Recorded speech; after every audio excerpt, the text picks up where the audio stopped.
Bagong sistema sa electronic blotter sa Cebu City Police gipatuman.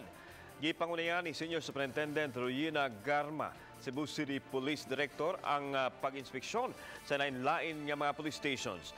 Gitagsa-tagsa niya pagtan-aw ang mga pasilidad ug mga personnel nga naka-duty.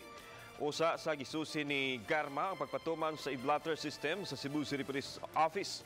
May bagong sistema nga gipatuman ang CCPO, kung diin ang DIS officer ang mangunay sa pag-encode sa detalye sa blotter entry. May mas daling pamaagi kung diin dili na kinahanglan ang manual nga pag-fill up sa form o kini ang gisugdan sa pagpatuman sa Cebu City Police Office.